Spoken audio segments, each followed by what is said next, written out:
ਭਾਰਤੀ ਕਿਸਾਨ ਯੂਨੀਅਨ ਦੇ ਆਗੂ ਰਾਕੇਸ਼ ਟਿਕੈਤ ਨੇ ਬੀਜੇਪੀ ਦੇ ਗੜ੍ਹ ਗੁਜਰਾਤ ਵਿੱਚ ਜਾ ਕੇ ਕੇਂਦਰ ਸਰਕਾਰ ਨੂੰ ਵੰਗਾਰਿਆ ਹੈ। ਟਿਕੈਤ ਨੇ ਗੁਜਰਾਤ ਵਿੱਚ ਟਰੈਕਟਰ ਅੰਦੋਲਨ ਸ਼ੁਰੂ ਕਰਨ ਦੀ ਚੇਤਾਵਨੀ ਦਿੱਤੀ ਹੈ।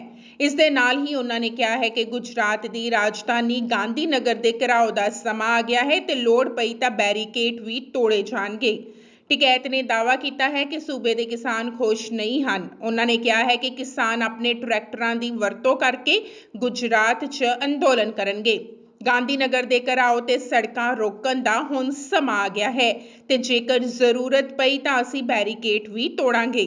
ਕਿਸਾਨ ਆਗੂ ਰਾਕੇਸ਼ ਟਿਕੈਤ 3 ਖੇਤੀ ਕਾਨੂੰਨਾਂ ਦੇ ਖਿਲਾਫ ਪ੍ਰਚਾਰ ਕਰਨ ਦੇ ਲਈ ਬੀਤੇ ਦਿਨ ਤੋਂ ਗੁਜਰਾਤ ਦੇ ਦੌਰੇ ਤੇ ਨੇ। ਟਿਕੈਤ ਨੇ ਕਿਹਾ ਹੈ ਕਿ ਇੱਥੇ ਅੰਦੋਲਨ ਨਾ ਹੋਣ ਕਾਰਨ ਕਿਸਾਨ ਨਿਰਾਸ਼ ਨੇ। ਕਿਸਾਨਾਂ ਨੂੰ ਇਹ ਕਹਿਣ ਦੇ ਲਈ ਮਜਬੂਰ ਕੀਤਾ ਜਾਂਦਾ ਹੈ ਕਿ ਉਹ ਖੁਸ਼ ਹਨ ਤੇ ਮੁਨਾਫਾ ਕਮਾ ਰਹੇ ਨੇ। ਟਿਕੈਤ ਨੇ ਕਿਹਾ ਹੈ ਕਿ ਕਿਰਪਾ ਕਰਕੇ ਸਾਨੂੰ ਵੀ ਉਹ ਤਕਨੀਕ ਦੱਸੀ ਜਾਏ ਜੋ ਗੁਜਰਾਤ ਦੇ ਕਿਸਾਨਾਂ ਨੂੰ ਲਾਭ ਕਮਾਉਣ 'ਚ ਮਦਦ ਕਰ ਰਹੀ ਹੈ। गुजरात में तो हालात ख़राब हैं। गुजरात तो लगता तो ये है कि हमारे देश का हिस्सा है, लेकिन ऐसा नहीं है। गुजरात तो ऐसा हो रहा है जैसे कोरिया का हो, किंग जोंग वहाँ का बादशाह हो। वहाँ लोग बोल नहीं सकते। जब हम सड़क पर काफला जाता था, कहीं रुकते थे तो लोग सुनने तो जरूर आते थे, कोई उनका हाथ का भी वो नहीं था कि हमें समर्थन कर रहे। उनसे जब पूछा जाता था अलग से उनकी जो वो करी तो उन्होंने कहा कि अगर हमने हाथ उठा दिया तो हम जेलों में जाएंगे। तो इतनी बड़ी दहशत गुजरात में है। और 60 गांव की ज़मीन वहाँ पे एक लिए भी वो रिलायंस को दी। वहाँ पे आम होता है उस ज़मीन में पैदा, और आम की खेती करने के लिए 60 गांव की ज़मीन रिलायंस को दे दी। अभी कुछ गांवों की ज़मीन वहाँ पे अडानी ग्रुप को दी जा रही। कोई सुनवाई नहीं है। कोर्ट में वे किसान गए, कोर्ट से वहाँ से जीते, हाई कोर्ट से सुप्रीम कोर्ट में आए, और जजों का हाल आप देखो कि जिस जज ने फैसला उनके खिलाफ दिया, वे जब डबल बेंच में गए तो वही जज डबल बेंच में था, और जब ट्रिपल बेंच में गए तो वही जज ट्रिपल बेंच में था। तो पूर्ण रूप से उनके खिलाफ फैसले जा रहे हैं। तो ये हालात देश के हो गए हैं। पूरी ज़मीनें जाएंगी गुजरात की, और गुजरात में एक दहशत का पूरा माहौल है। अगर कोई आना चाहता था तो आबू रोड वहाँ से राजस्थान में पड़ती है।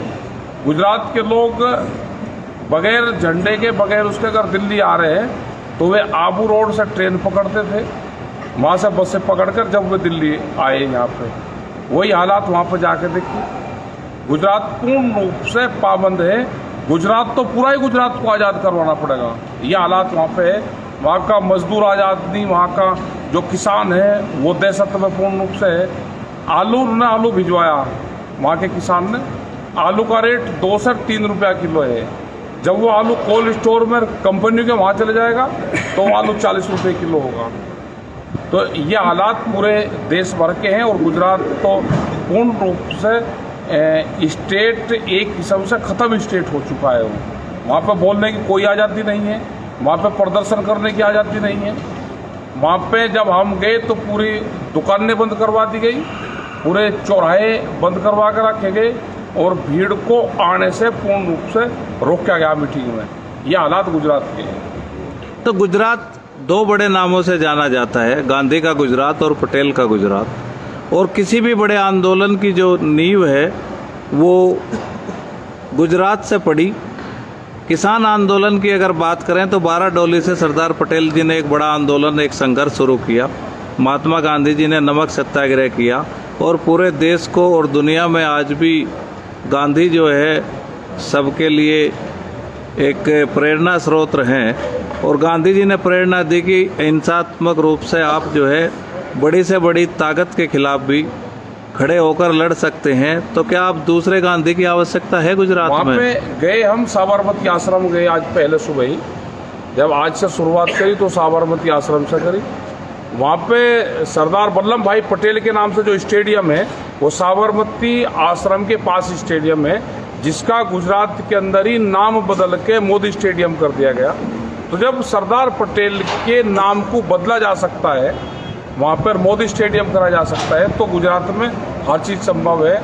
आश्रम साबरमती के जाने के बाद सरदार वल्लभ भाई पटेल के गांव गए, उनका पूरा घर देखा, वहाँ से ऊर्जा ली। उसके बाद में बारडोली गए, जो आंदोलन स्थल था, जो आश्रम था, उस आश्रम में गए, वहाँ पर बैठे, उस जगह पे उस रूम में बैठे, वहाँ से सारी चीज़ करी और फिर वहाँ पे एक पंचायत करी। वहाँ पे बारडोली में एक पंचायत हुई और ये वहाँ पे आह्वान करके आए हैं कि आप आंदोलन का स्थल है, आप आंदोलन करो।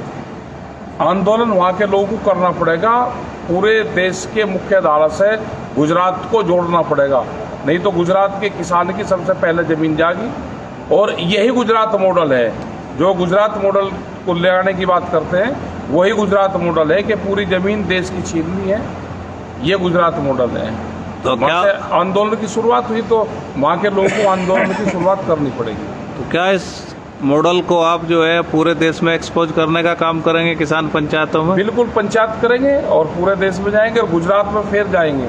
गुजरात में फिर पंचायत लगेगी, अब पब्लिक मीटिंग गुजरात में करनी पड़ेगी और जिम्मेदारी पूरे देश के किसानों को रहेगी कि गुजरात के किसानों का साथ दिया जाए। और जब बड़ी पंचायत वहाँ पर होगी तो यहाँ से भी किसानों को वहाँ पर भेजने का काम करा जाएगा। दो बड़े मुद्दे और गुजरात के हैं। मोदी जी ने मुंबई के लिए हाई स्पीड ट्रेन निकाली, वहाँ पे किसान संघर्ष करते रहे। पूरे देश में एक नियम है कि 4 गुना मुआवजा मिलेगा, लेकिन वहाँ स्टेट का लॉ कुछ और है, वहाँ उसको 2 गुना कर दिया गया है। उन किसानों की कहीं सुनी नहीं गई। दूसरा एक उदाहरण देश के सामने है कि जब बंगाल में जो है नैनो के लिए ज़मीन नहीं मिली तो मोदी जी वहाँ के चीफ मिनिस्टर हुआ करते थे, उन्होंने 1 रुपया मीटर में जो है उनको ज़मीन दे दी और आज वो कारखाना भी बंद हो चुका है। तो जब सरकार 1 रुपया मीटर ज़मीन देगी तो किसानों का कहाँ से भला कर पाएगी? ये बात बिल्कुल आपकी सही है। और इसको आप किस तरह से आगे इस लड़ाई को लड़ने के लिए तैयार हैं? लड़ाई लड़ी जाएगी, गुजरात में लड़ाई लड़ी जाएगी, पूरे देश में लड़ाई जाएगी। जिस तरह से बड़ी कंपनियों को ज़मीनें दी जा रही है, ऐसे ही लखनऊ में जो एयरपोर्ट है उसकी ज़मीन अडानी को दे दी गई और ये कह कर दे दी गई कि 1942 में जब अंग्रेजों का राज था उस टाइम पे ज़मीन अधिग्रहण करी गई थी। तो इन कंपनियों के खिलाफ लड़ाई लड़नी पड़ेगी, जब ही ये देश बच सकता है, नहीं तो ये देश नहीं बचता। ये देश तो जागा गिरवी रखा जाएगा और बड़े बड़े जो कंपनियां आ रही हैं इनके यहाँ पर गिरवी रखा जाएगा। देश की जनता को उठना पड़ेगा, जागना पड़ेगा और लड़ाई लड़नी पड़ेगी।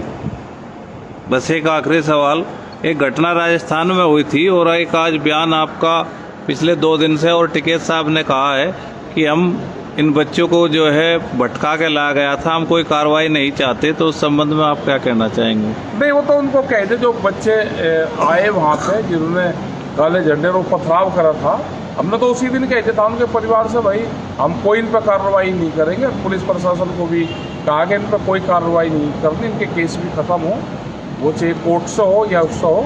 और जो राजा राम मीर जो वहाँ के अध्यक्ष हैं, उनके परिवार से कहा कि उनसे मिलके और पूर्ण रूप से एक समझौते के आधार पर कोई बच्चों से कोई माफ़ी या कोई दंड कोई उनको नहीं, उनको पीसफुली वे जाएं, अपना काम करें, अपनी पढ़ाई करें। और ये हमने उनको कहा था राजस्थान में।